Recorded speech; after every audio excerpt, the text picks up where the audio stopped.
Hej och välkommen till Inspirationsfamiljen. Idag ska vi göra en diskho av sten. Eller rättare sagt, nej det ska vi inte göra utan vi ska göra en ho som ser ut som sten. Och den ska se gammal ut också. Och som ni ser så är vi mitt uppe i ett annat projekt här. Vi håller på att bygga en uteplats med grill och en stor terrass och en pool också. Men det kommer vi visa lite längre fram. Men det vi ska göra idag är att vi ska göra en ho här av ett material som vi kallar för hypertufa. Och det är ett material som det är cement och några andra ingredienser också som jag kommer att gå igenom under den här videon. Och det här kommer bli så himla snyggt.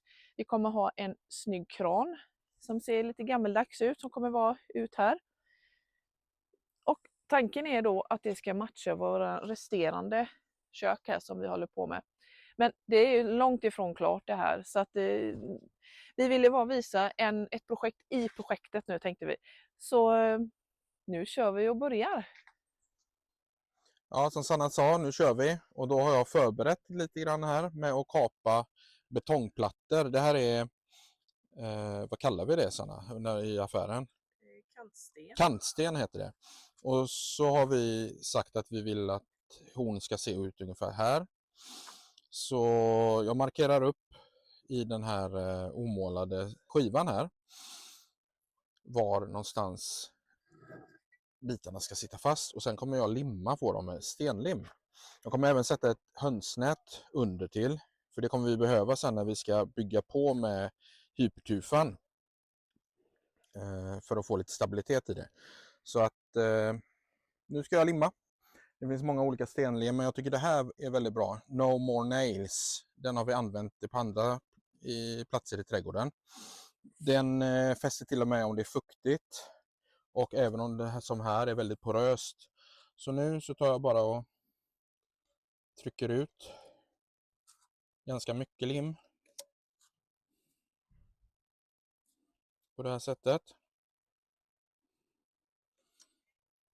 Nu tänker jag lägga på armeringen här som är hönsnät som jag har klippt till.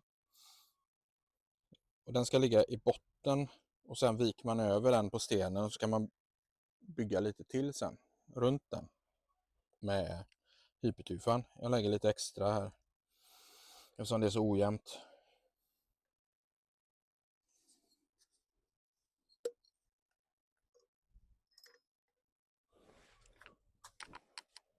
Jag tar det även på kortsidan.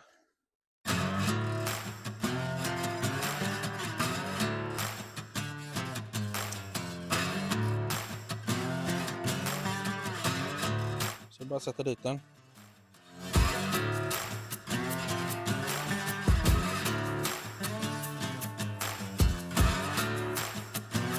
Och som ni ser här, om Sanna kommer lite närmare, så markerar jag med en kniv. Så jag vet precis vart den ska sitta någonstans. Knacka till den lite. Se att den ligger rätt.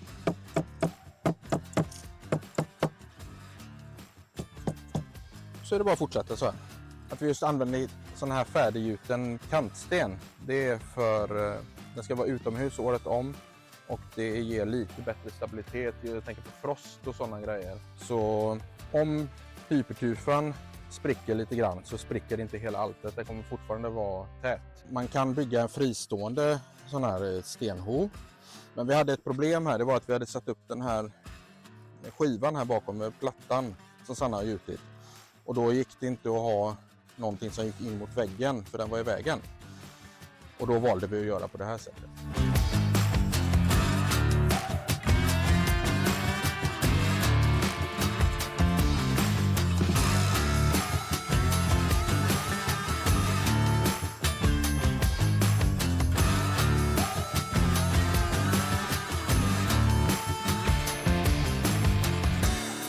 Nu ska vi bara vänta till limmet torkar och det får vi vänta till imorgon.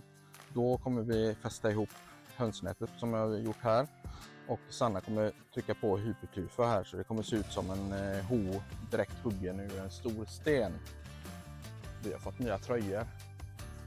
Visst är de snygga?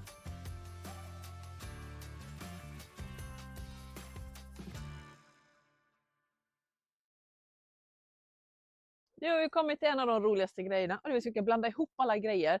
Så nu ska vi leka, ja, gå tillbaka till småbarnsåldern här och lite geggamoja och allting. Ni har säkert alla gissat vad ingredienserna är. Det är alltså inte cement som jag sa i början. Det har de väldigt ofta i de utländska recepten. Står det cement eller Portlandcement står det. Men vi kör på betong, alltså fin betong. Och den är ju inga stora stenar utan det är ganska finmjölig kan man säga. Och sen har vi naturell torv. Och sen så kan man ha lite olika grejer till här. Man kan välja, antingen så kan man ha perlit. Det ser ut som vita små vulkaniska stenar som en liten massa kan man säga, grus, vitt grus kan man säga. Det kan du ha i, eller så kan du ha någonting som heter vermikulit. Och det är sån här, det är nästan som lite svampig, ja kan man säga, det är något vulkaniskt också. Jag hade vermikulit hemma så jag kommer använda det. Och att jag använder vermikulit, eller man kan ha perliten där, det är för att det ska skapa hålrum i betong, eller alltså i blandningen hypertyfan här. Som kommer till slut då göra så att det blir små hål i där all mossa och alla lava och sånt kommer börja växa. Och hur blandar vi då till den här sörjan här då? Jag blandar 1-1-1, alltså en skopa betong, en skopa torv och en skopa vermikulit. Så nu kör vi. Och jag börjar förresten med torven och vermikuliten så att de blandar sig ordentligt.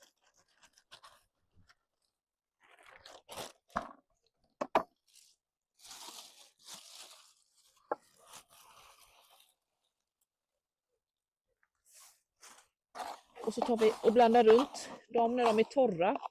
Ja, lite snabbt. Och nu tar vi en skopa betong här också.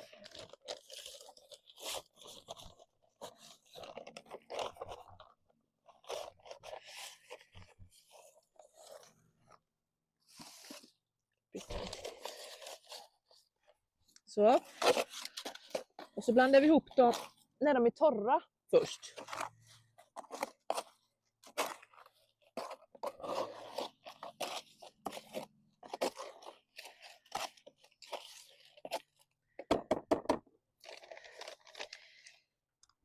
Och nu då så ska man ta och fylla på med vatten lite grann i taget så att man får till den här konsistensen som blir, den ska vara ganska fast men ändå formbar som en lerklump nästan kan man säga.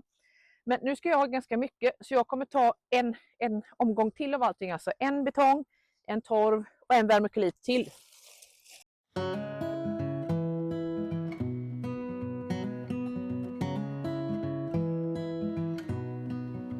Nu ska vi ha vatten i här. Och som sagt, jag börjar med lite granna. Så.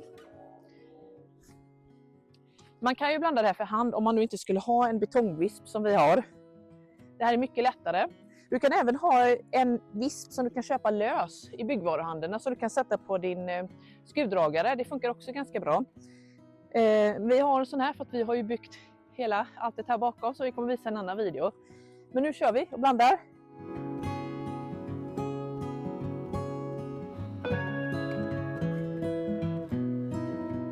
Och då ska du känna på konsistensen här, hur den känns. Och den känns lite för smulig känner jag, den bara smular sönder. Så vi får ha i lite mer vatten. Men jag tar bara lite vatten i taget, annars är det risk att det kan bli för mycket och för geggigt.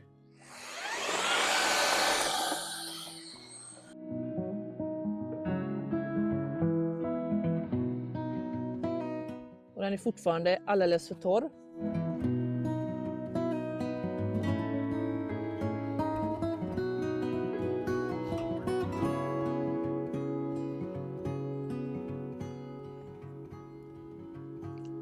Lite till.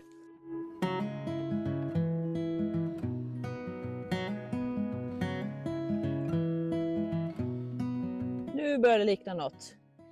Ni kan se på konsistensen. Man kan forma det till en boll. Då är den ganska bra. För då blir den lite kletig så den fäster bra mot där vi ska sätta fast den, mot hönsnätet. Så nu går vi ner och kör. Nu har vi kommit till en annan rolig grej och det är när jag ska börja forma våran ho här. Så vi tar lite grann här. Så börjar vi att trycka till det.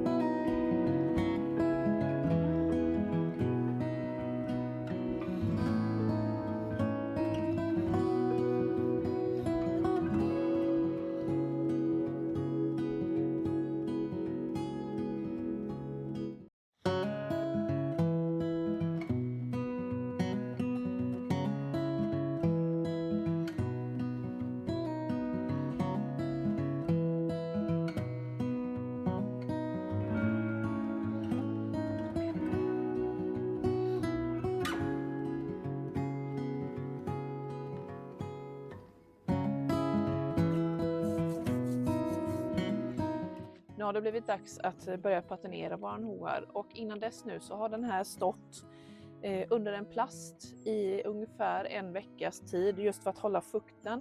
För om du låter den stå och torka den här hypertufa-blandningen här uppe så här helt i för väder och vind allting, så finns det risk att den kan torka för snabbt och då kan det bildas sprickningar i betongen eller hypertufan här då, och det vill vi ju inte ha några sprickor. Så därför ska man hålla såna här gjutningar ska man hålla täckta och så ska man titta på den varje dag och kanske att man behöver spraya med lite vatten just för att hålla fukten här under så att den torkar lagom snabbt. Så att den har stått ungefär i 7 dagar, kanske 8-9 kanske. Men efter det så har den stått ungefär en vecka utan plast också och torkat till. Och nu är det dags för patineringen. Och då använder jag lite olika stålborstar så här. Och det jag märker när jag använder de här är att den här som är lite grövre, den tar bort väldigt mycket, så därför har jag varit mer försiktig med. Medan den här lite mindre är inte riktigt lika hård eller vad man säger när man patinerar, så det försvinner lite lagom. Så nu ska jag ta och patinera här och det gör jag ju för att jag vill få fram den här fina lite gamla strukturen som gör att mossan kan få fäste i hypertufan här då. Så att jag går helt enkelt och borstar av den lite så här.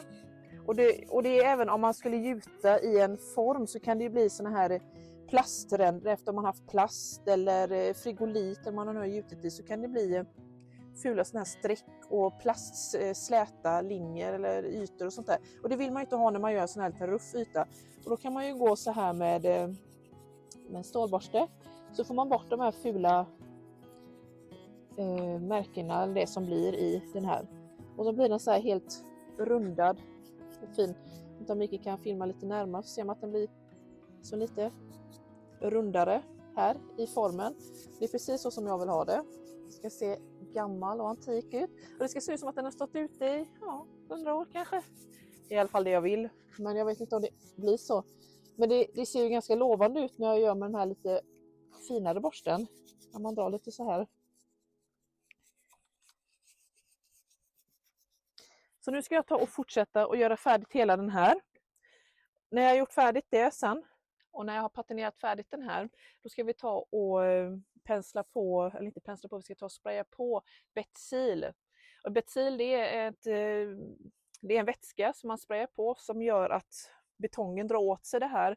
Och så går den ner, jag vet inte om det är 1 eller 2 centimeter ungefär, som gör att vattnet inte tränger igenom betongen i alla fall. Alltså den gör att den här blir vattentät helt enkelt. Så först patinera här nu och sen ska vi ta och spraya på Betsil. Så nu kör vi!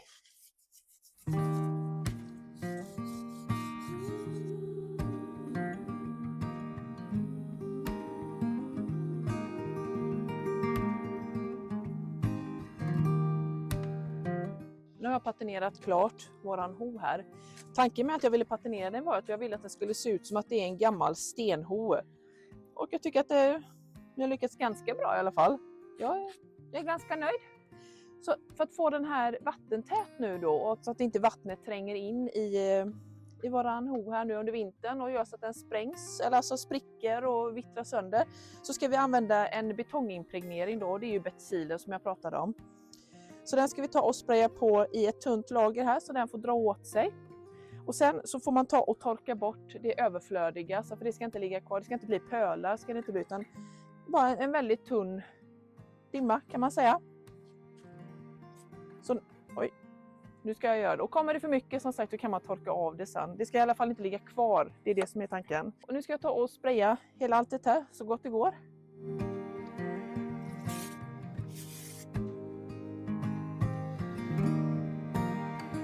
Och det är viktigt att det kommer överallt.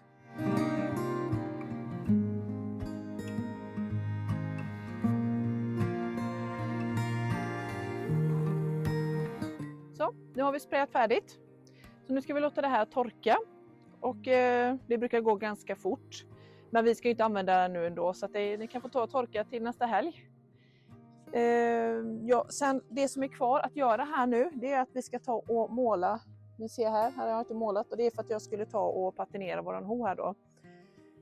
Så att när det här har torkat, det kan vara imorgon, vi får se, jag får känna på det imorgon lite hur det känns. Då ska vi ta och måla här, och vi ska även måla på bänkskivan här och fram till här. Sen är vi i stort sett klara. Men nu låter vi det torka. Nu är vi äntligen klara med vår hypertufa ho här. Och den blir skitsnygg. Jag längtar efter att få visa hur det blir. Men ni får vänta lite. Jag tänkte jag skulle berätta en sak. Vad ni kan använda den här hypertufan till om ni inte vill göra en diskhot då.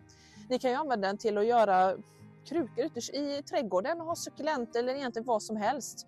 Ni kan ju ha avlånga modeller, ni kan ju ha runda, gör vad som helst. Ha det i ett stenlandskap om ni har det i trädgården. Det är skitsnyggt. Glöm dock inte att göra dräneringshål i bara, för att annars kommer vattnet att samlas i.